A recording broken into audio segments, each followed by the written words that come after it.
ఇచ్చినంతకాలం ఆయనకి గౌరవం ఇచ్చాం. మీకు ఈ ఇంట్లో గౌరవం ఇవ్వనప్పుడు ఏజీ అయినా ఎవరినైనా నిలదీస్తాం. మీరలా మాట్లాడుతుంటే నాకెంత ఆనందంగా ఉందో. మీతో పాటు దుబాయ్ ఫ్లైట్ ఎక్కినట్టుంది. మీరిక్కడ సంతోషంగా ఉన్నారని ఇంతకాలం నేను కూడా కామ్గా ఉన్నాను. ఆయన ఇష్టానికి ఆయన మిమ్మల్ని మమ్మల్ని అడగకుండా ఆస్తిని ఇలా ముక్కలు చేస్తున్నాడని మాకేం తెలుసు? అసలు వాడెవడు? వాణ్ణి తీసుకొని వచ్చి ఇంట్లో పెట్టడం ఏంటి? ఇప్పుడు తీసుకొచ్చి పెట్టడం కాదు, గత 5 సంవత్సరాలుగా వాడి తిండి బట్ట ఖర్చులు అంతా ఈయనే చూసుకుంటున్నారంట. అసలు వాడెవడో మా ఆస్తి ఖర్చు పెట్టడం ఏంటి?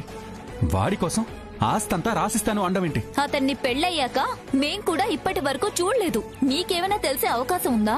మీకే తెలియనప్పుడు మాకు మాత్రం ఎలా తెలుస్తుంది? మరి ఎవరికీ తెలియని వాడి మీద అలా ఖర్చు చేయడం ఏంటి? అది కూడా మాతో ఒక్క మాట కూడా చెప్పకుండా ఎలా ఎలా ఖర్చు చేస్తాడు? ఈ విషయం అంత సులభంగా వదిలేదు కాదు. ఆస్తి విషయం తేలిపోవాల్సిందే. ఎవరి వాటా వాళ్ళకి ఇవ్వాల్సిందే. దుబాయ్లో ఎన్ని వ్యాపారాలున్నా మన ఆస్తి కూడా కలిస్తే ఇంకా ఆనందంగా బతకచ్చు.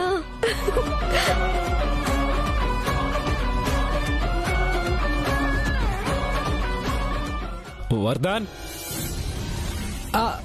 వస్తున్నా ఏజే. కిషోర్, వచ్చేస్తున్నా. అమ్మో, ఏజే పిలుస్తున్నాడు.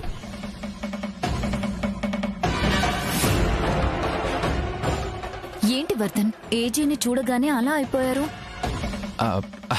అంటే చాలా రోజుల తర్వాత పిలిచారు కదా.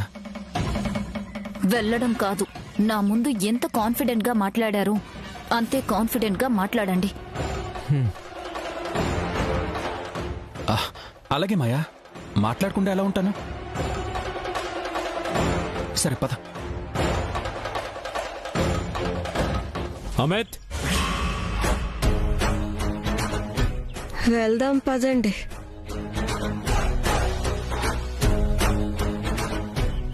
బాగున్నారా?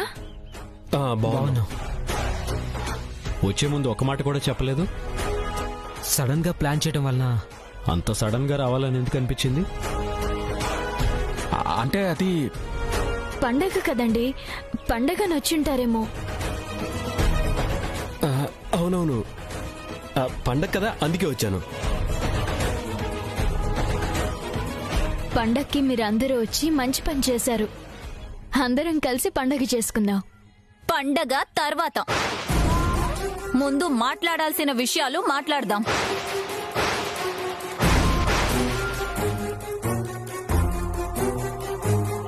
ఏం మాట్లాడాలి? ఏముంది, మామూలుగా మాట్లాడటమే. అవునవును, అంతే అంతే. పండగ చూసుకుని వెంటనే వెళ్ళిపోవడమేనా? ఇంకేమైనా ప్లాన్స్ ఉన్నాయా? ఏం లేదు.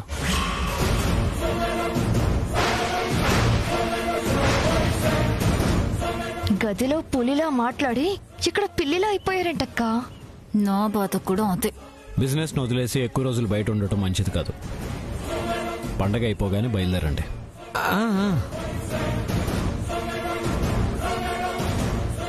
ఒకవేళ వాళ్ళని మిస్ అవుతున్నారనిపిస్తే వాళ్ళని కూడా తీసుకెళ్ళండి.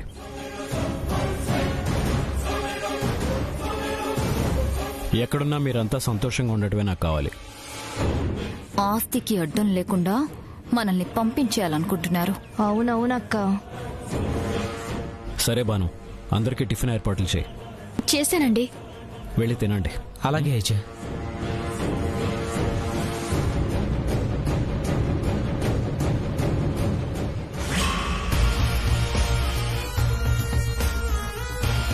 ఏంటి, ఇంకేమైనా మాట్లాడాలా? అంటే అది మాట్లాడాలనుకున్నది సూటిగా మాట్లాడు వర్ధన్. తడబడతావేంటి? మీరలా భయపెడితే వాళ్ళెలా మాట్లాడతారు ఏజే? వాళ్ళింకా చిన్నపిల్లలు అనుకున్నారా? సొంతంగా వ్యాపారాలు చేస్తూ వాళ్ల కాళ్ల మీద వాళ్ళు నిలబడ్డారు. అవునవును, ఈయనైతే ఎంత కష్టపడుతున్నారో. తెల్లగా ఉండేవారు, నల్లగా అయిపోయారు. మధ్యలో మీరు మాట్లాడతారేంటి? వాళ్ళకి మాటలు రావా? వాళ్ళు మాట్లాడలేకపోతున్నారు కాబట్టే మేం మాట్లాడాల్సి వస్తుంది. అసలు విషయం ఏదో తేల్చుకుందామనే వచ్చారు. ఏంటి, అదే తెలుసుకుందామని వచ్చారు. వాళ్ళు మాట్లాడుతుంటే మీరేంటి మౌనంగా ఉన్నారు?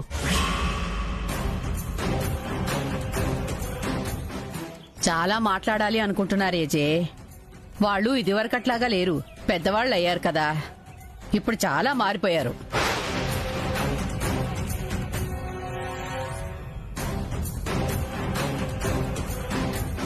నిజంగా పండగనే వచ్చారా? ఇంకేమన్నా? నువ్వు నాతోనే ఉండాలని చెప్పినా ఏజుతోనే ఉంటున్నావు, ఏజుతోనే మాట్లాడుతున్నావు. అందుకే ఏజీ పిలిస్తే వెళ్ళాను, లేదంటే నిన్ను వదిలిపెట్టి ఎలా వెళ్తాను చెప్పు? నాకు కూడా నీ దగ్గరే ఉండాలి అనిపిస్తుంది, నీతోనే మాట్లాడుతుండాలనిపిస్తుంది. హాయ్. నిజంగానా? నిజం. మరి డాక్టర్ ఎందుకు వచ్చింది? నిన్ను నాకు దూరం చేసి నన్ను ఇంట్లోంచి తీసుకుపోవాలనేగా. నేను పోను. నిన్ను వదిలిపెట్టి పోవాలంటే నాకు ఏడుపు వస్తుంది. నువ్వెక్కడికి వెళ్ళావు, నిన్నెవ్వరూ తీసుకెళ్లరు. అబద్ధం. లేదు సూరజ్, డాక్టర్ గారికి నువ్వెక్కడికి రావు, నాతోనే ఉంటావని చెప్పి పంపించేశాను. అంటే నేను నాతోనే ఉంటావా? ఉంటాను. Hi hi. అందుకే నువ్వు అంటే నాకు చాలా ఇష్టం. అవునా? అయితే నా కోసం ఓ చిన్న సాయం చేస్తావా? ఎందుకు చేయను? నీకోసం పామునే పట్టుకున్నాను కదా. మళ్ళీ మంచి జోలికి రావద్దని చెప్పి మరీ పంపించాను. అవును, నా కోసం ఆ రోజు నువ్వు చేసిన సాయం నేనెప్పటికీ మర్చిపోను. సమయానికి నువ్వు రాకపోతే ఏమైపోయేదానో. ఏదో అడిగావు కదా, ఏం కావాలో అడుగు. అదే ఇంతకు ముందు వచ్చారుగా మా కోడళ్ళ వాళ్ళ భర్తలు, వాళ్ళ వర్తను కిషోరు.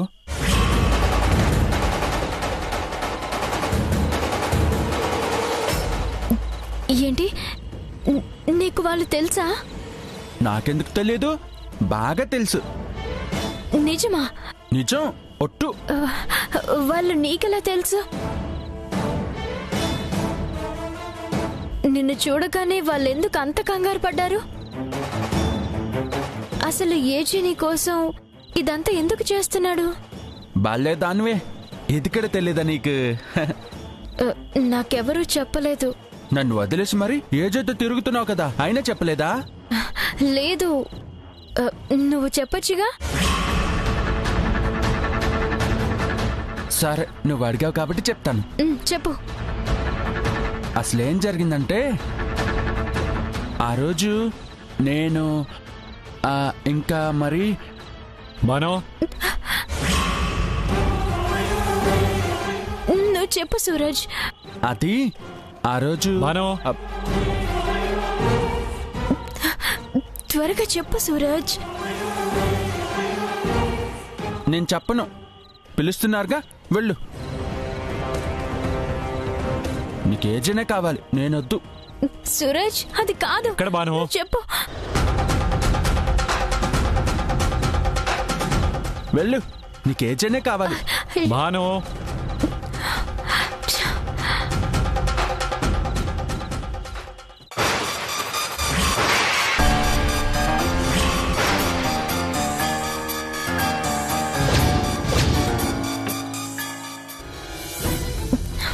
ఏంటండి?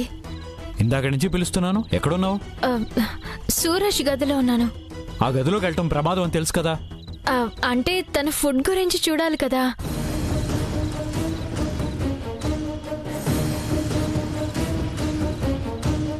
ఏంటి, సూరజ్ ఏమన్నా చెప్పాడా? లేదండి, ఏం చెప్తాడు?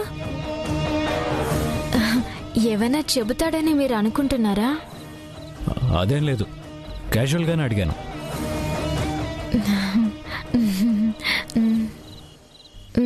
అవునండి, సూరజ్ విషయం వర్ధన్కి కిషోర్కి తెలుసా?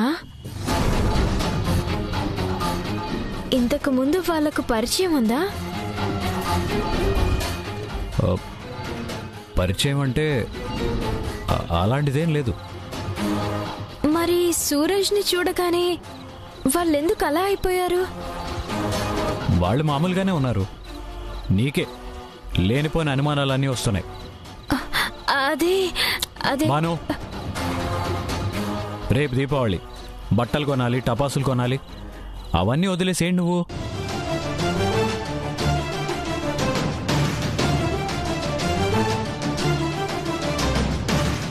ఏంటి ఈయన ఇంత దగ్గర అయినా కూడా ఇంకా నా దగ్గర నిజం చెప్పడం లేదు.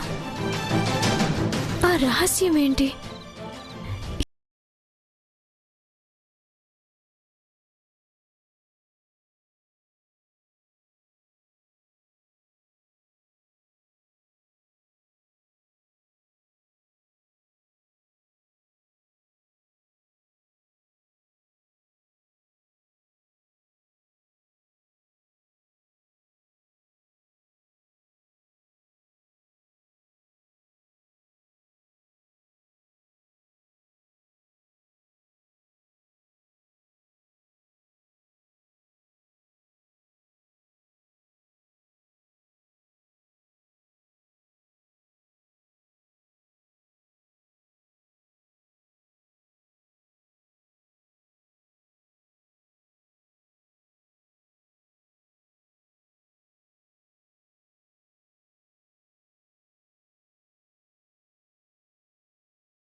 చీరలోనో పెట్టుకున్న నగల్లోనో కాదు,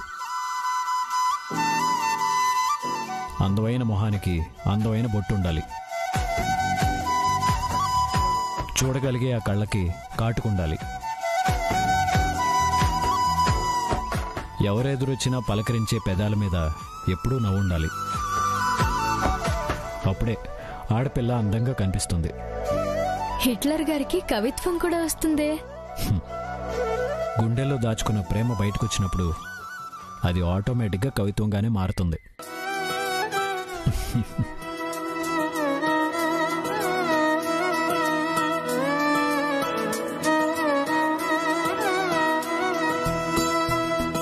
మీరిలా ఉంటే చాలా బాగుంటారు. ఏంటి, ఈ డ్రెస్లోనా? డ్రెస్లో కాదు, ఇలా నవ్వుతూ ప్రేమగా మాట్లాడుతూ ఉంటే అలాగే చూస్తూ ఉండిపోవాలనిపిస్తుంది. నాకే తెలియని మార్పు ఇది. ఈ మార్పుకు కారణం నువ్వే.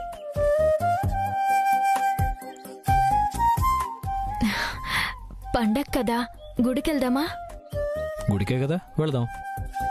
ఎప్పుడు వెళ్ళినట్టు కొత్తగా అడుగుతావేంటి? ఇంతకు ముందు చాలాసార్లు గుడికెళ్ళాం. మీతో కూడా కలిసి వచ్చాను. అప్పుడంతా పక్కనే ఉన్న పరాయి దానిలో ఉండిపోయాను. కానీ ఇప్పుడు అలా కాదుగా. నా భర్త మనసుని గెలుచుకున్న తర్వాత మొదటిసారి గుడికెళ్ళాలనిపిస్తుంది. నువ్వు అడిగితే కాదంటానా? అలాగే వెళదాం.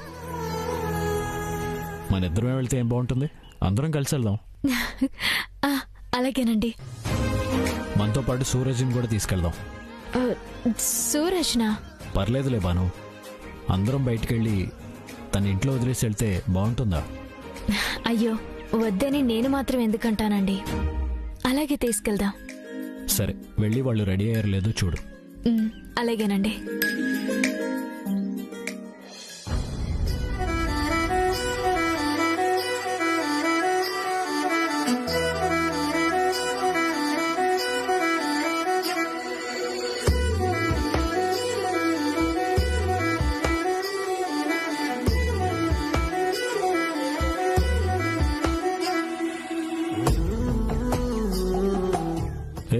ఏం చేస్తున్నావు?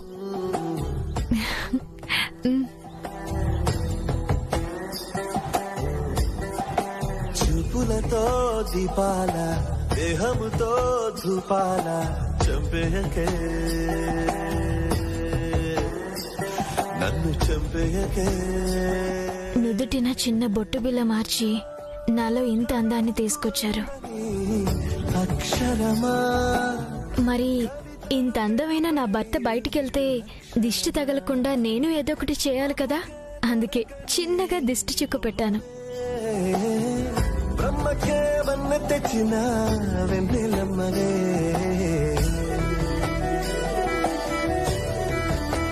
ఇలా చూస్తూ ఉంటే గుడి తలుపులు మూసేస్తారు. కదలనివ్వట్లేదు. మీరు కాస్త చూపులు పక్కకి తిప్పుకుంటే నేను వెళ్తాను. చూడొద్దంటావు అంతేగా. చూపులతో గుచ్చేస్తున్నారుగా. సరే వెళ్ళు. ఇంట్లో చూశారుగా, ఇంకా ఏం చూస్తున్నారు? నేను చూశానో నీకెలా తెలుసు? మీ చూపులు అంతగా గుచ్చుకుంటున్నాయి. మరి చూడటానికి బయట ఎంత అందం ఉండగా నిన్నే ఎందుకు చూస్తాను? ఎన్ని అందాలున్నా ఈ అందమేగా నచ్చింది మీకు. నచ్చావు కదా అని చూస్తూనే ఉంటారా ఏంటి? భానుమతి. పౌర్ణమి చంద్రుణ్ణి చూసినా ఈ భానుని చూసినా చూస్తూనే ఉండాలనిపిస్తుంది. నాకెప్పుడు అలా అనిపించలేదే. మరి ఇప్పటిదాకా ఎందుకు చూశారు? నేను చూశానని నువ్వు ఫీల్ అవుతున్నావు అంతే. అయితే వద్దులేండి, నన్ను చూడకండి. హలో హలో, నీ అలిగిన మొహం చూడాలనుకుంటే అలా మొహం తిప్పుకుంటే ఎలా? చూసారా, నేను అలిగినా నన్ను చూడాలి అనుకుంటున్నారు. అవును, చూడాలనిపిస్తుంది. అలా ఒప్పుకోండి. ఇప్పటిదాకా నన్ను మిస్ అయ్యానని బాగా ఫీల్ అవుతున్నారు కదూ. ఆ మిస్ అయిందంతా కవర్ చేస్తానుగా. ఎలా? ఎలాగా?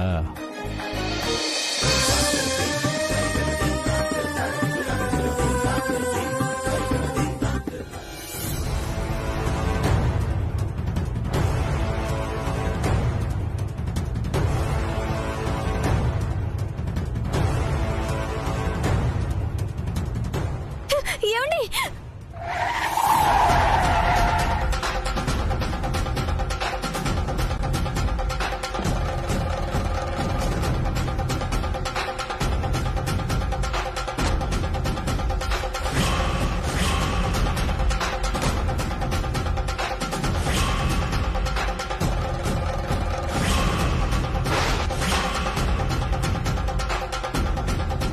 ఏమ్మా, రోడ్డుకి అడ్డంగా ఇలా వచ్చేస్తే ఎలా? ఏదైనా జరుగుంటే? నాకేదైనా జరగాలని ఆ బ్రహ్మయ్య రాయలేదులే. రోడ్డు కదా పెద్దమ్మా, కాస్త చూసుకుని రావాలి కదా. పైవాడు చూస్తున్నాడుగా, భయం ఎందుకు? ఏదైనా జరిగాక బాధపడటం కాదమ్మా, ముందు జాగ్రత్త ఉండాలిగా. చావు పుట్టుకల్ని చదివిందాన్ని. నా చావు నాకు చెప్పొస్తుందిలే. మీరు ఎక్కడికి వెళ్ళాలో చెప్పండి పెద్దమ్మా, మేం వదిలిపెట్టి వెళ్తాం. కష్టం ఎక్కడుంటే అక్కడికి వెళుతూ ఉంటాను. ఇప్పుడు ఎవరికే కష్టం వచ్చిందేంటి? దారికి అడ్డం పడ్డాను అంటే అర్థం కావటం లేదా? అంతా కష్టం కన్నీళ్లు చెప్పి రావు. అవును, గుడికి వెళ్తున్నారా?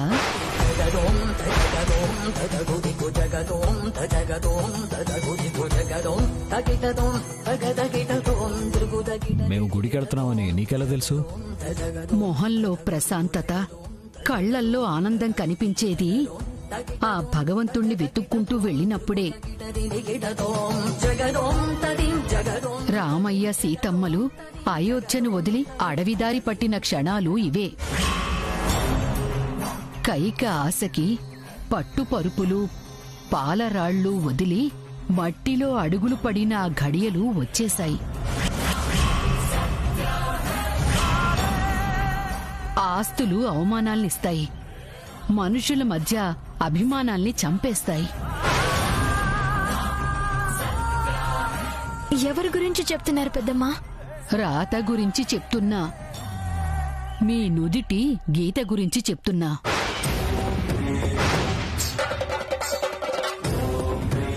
నిన్ను సూటిగా చూడలేని కళ్ళు నీ కళ్ళల్లోకి కళ్ళు పెట్టి చూస్తాయి. మాట పెగలని నూళ్ళు మాటలు తూలుతాయి. నిప్పుని బూడిద కమ్మెయ్యబోతోంది. అందంగా కనిపించిన అభిమానాల అగ్నిపర్వతం బద్దలు కాబోతోంది. తప్పదులే నుదిటి రాత.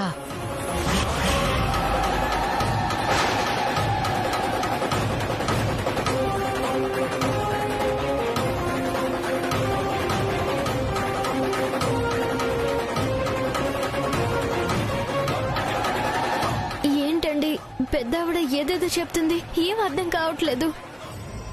అర్థం కాకుండా ఏదో మాట్లాడిందిలే. వాటికి అర్థాలు వెతుక్కుంటూ కూర్చుంటే అక్కడ గుడి మూసేస్తారు. పద పద.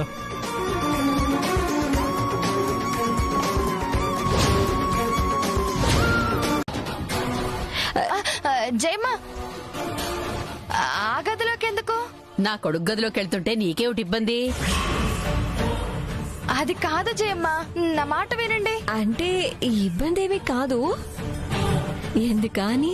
ఎందుకేమిటి చెప్తున్నాను కదా, తన విలువైన వస్తువులన్నీ ఏజే గదిలోనే పెట్టుకుంటాడు. ఆ సూరజ్ ఇంట్లోనే ఉన్నాడు. అనుకోకుండా అబ్బాయి ఆ గదిలోకి దూరితే ఇంకేమైనా ఉందా?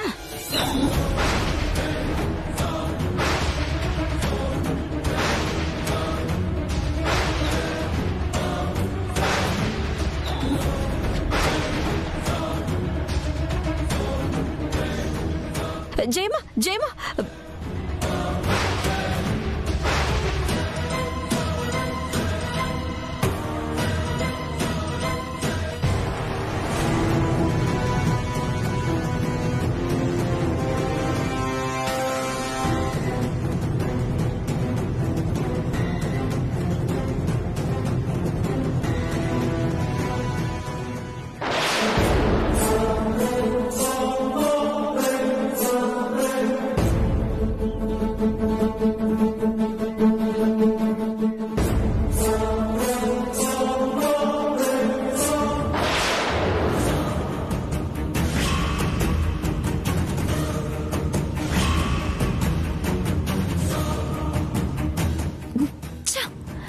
ఇంతసేపు గదంతా వెతికాను,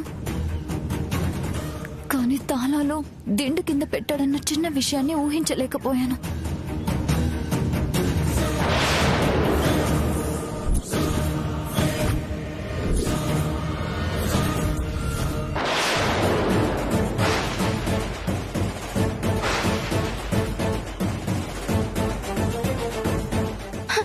ఏంటి జయమ్మ, తాళం ఎందుకేస్తున్నావు? ఎందుకైనా మంచిదని వేశాను. తాళాలెందుకు జయమ్మ, మనం ఇక్కడే ఉన్నాం కదా. ఏమున్నారు, నేను చూసేంత వరకు తలుపులు తీసిన సంగతి కూడా మీకు తెలీదు. మీరు చూసింది చాలు. పొరపాటున గదిలో ఏమైనా వస్తువులు పోయాయంటే ఏజే నా ప్రాణం తీస్తాడు. తప్పుకోండి.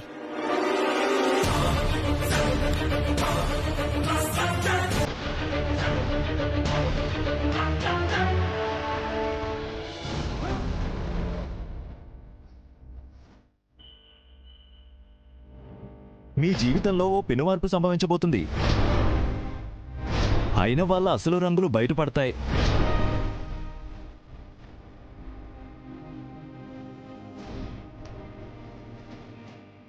ఏంటి బాను, గుడికెళ్ళామన్న ప్రశాంతత లేకుండా అలా ఉన్నావేంటి? పూజారి గారితో ఏం మాట్లాడావు? నా మనసంతా అదోలా ఉందండి. ఏదో కీడు జరగబోతుంది అనిపిస్తుంది. బాను, మన ఆలోచనలే మనల్ని బలహీనుల్ని చేస్తాయి. ఎవరి మాటలో నమ్మి అలా భయపడితే అలా? మీకు ప్రతిదీ చిన్న విషయంగానే కనిపిస్తుంది. ఆ పెద్ద ఆవిడ మాటల్లో ఏదో ఉందనిపిస్తుంది. అది ఏంటనేది అర్థం కావడం లేదు. ఏం జరుగుతుంది బాను? మన ఇంట్లో మనకున్న ఇబ్బంది ఏమని చెప్పు. ఎందుకు లేదండి, నిన్న వర్ధన్ వాళ్ళు ఎలా మాట్లాడారో చూశారు కదా. సూరజ్ని చూడకముందు మాట్లాడారు, చూశాకేం మాట్లాడలేదుగా. నువ్వు ప్రతిదీ ఎక్కువగా ఊహించుకోకు బాను. నా భయం మీకు అర్థం కావడం లేదు.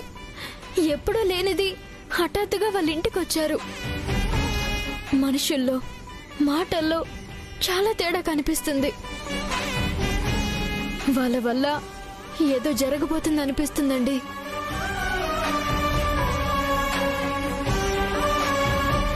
నా భయాన్ని అర్థం చేసుకోండి. వాళ్ళు దేని గురించో గొడవలు పడతారనిపిస్తుంది. నువ్వు భయపడి నన్ను భయపెట్టాలని చూడకు. వాళ్ళు రావటం తప్పేం కాదు కదా. అయినా నా కళ్ళ ముందు పెరిగారు బాను. వాళ్ళకి నేనంటే ఎంత గౌరవమో నాకు తెలుసు. వాళ్ళు పెద్దవాళ్ళైనా ఈ రోజుకి నా మాట అంటే వాళ్ళకి వేదవాక్కు. మీరు నమ్మినంతగా వాళ్ళ ప్రవర్తన కనిపించడం లేదండి. బాను, దక్ష వాళ్ళంటే బయట నుంచి వచ్చారు కాబట్టి వాళ్ళ గురించి నాకు పెద్దగా తెలియకపోవచ్చు. కానీ వర్ధన్, కిషోర్ల ప్రవర్తన గురించి నాకు బాగా తెలుసు. పండక్కి అరిసెలు చేసుకుని తినిపోదామనా? చూడండి, ఇప్పటి వరకు పడిన బాధలు చాలు. వెంటనే వెళ్లి ఆస్తిలో వాటా అడిగేయండి. మనకి రావాల్సింది మనం తీసుకొని మన దారిలో మనం చూసుకుందాం. అవునండి, ఇక ఈ ఇంట్లో ఉండడం మా వల్ల కాదు. ఆస్తి ఏజే దగ్గరుంటేనే సేఫ్గా ఉంటుంది దక్ష. ఉన్న ఆస్తిని భాగాలు చేసి పంచుకున్నా ఏజే అంత జాగ్రత్తగా మనం ఆస్తిని కాపాడుకోలేం దక్ష. మీకు చేత కాదని చెప్పండి. ఆస్తి తీసుకొని మా చేతుల్లో పెట్టండి. ఎలా కాపాడుకోవాలో మేం చేసి చూపిస్తాం. అవును, ఉన్న ఆస్తిని ఇక్కడ వదిలేసి మీరు ఎక్కడో కష్టపడ్డమేంటి, మేము ఇక్కడ ఉండడం ఏంటి? మీ భాగం మీరు తీసేసుకుంటే మన పాటికి మనం ఎక్కడో హాయిగా బతికేద్దాం.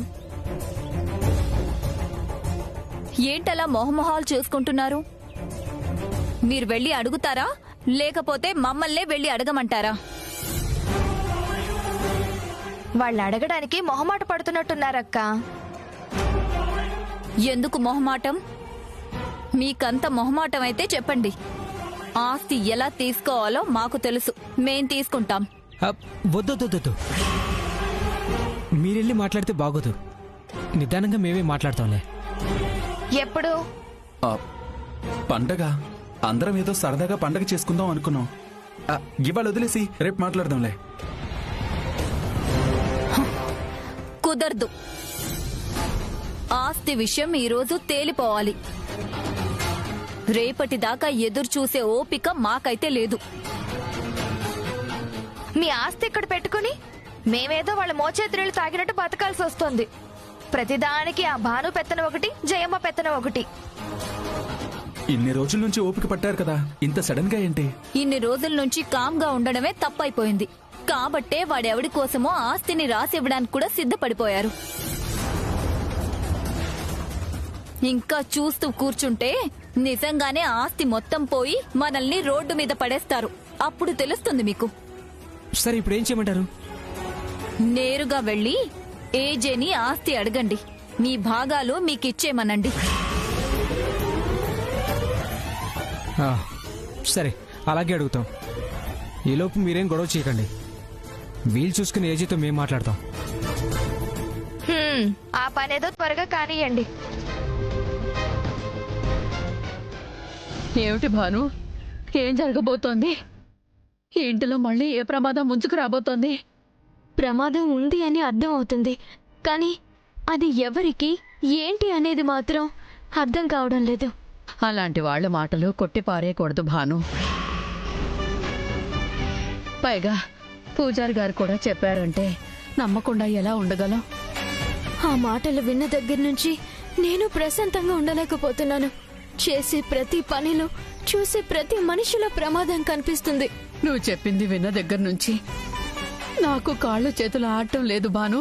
అసలు ఏం చేయాలో అర్థం కావడం లేదు.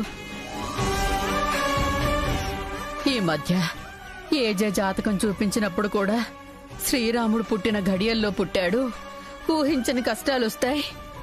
ఆ రాముడికి అరణ్యవాసంలా ఏజేకి ఏ కష్టం వస్తుందో అన్నారు.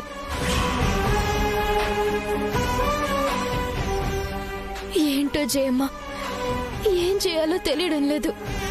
అసలే భయంతో ఇంటికి వచ్చేసరికి ఆ దక్ష ఏజే గదిలో ఉంది.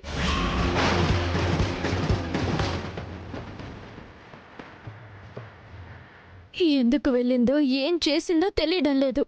ఏమిటి, ఏజే గదిలోకి వెళ్ళిందా? అవును జయమ్మ.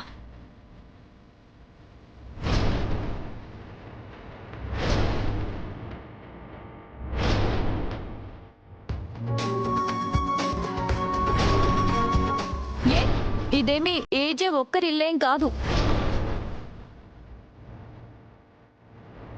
అదా సంగతి. వీడు గుడికెళ్ళిన దగ్గర నుంచి చిత్రొచ్చి నాకు సాయం చేస్తానని నా దగ్గరే కూర్చుంది. ఆ తర్వాత ఆ మాయ మొహం చూస్తే కంగారు కనబడుతుంది ఏంటా అనుకున్నాను. కారణం ఇదన్నమాట. రాను పద్ధతి పాడు లేకుండా తయారవుతున్నారు. వాళ్ళ సంగతి చెప్తానుండు. జయమ్మ, నువ్వు ఉండు భాను. ఈరోజు వాళ్ళ సంగతి ఏమిటో తేలుస్తాను. మీరు వెళ్ళి వాళ్ళని తిట్టినందువలన లాభం ఏంటి జయమ్మ? అలా అని వదిలేస్తే ఎలా? అసలు ఏజే గదిలోకి వెళ్లాల్సిన అవసరం ఏమిటి, ఎందుకెళ్ళింది అనేది తెలుసుకోవాలి కదా.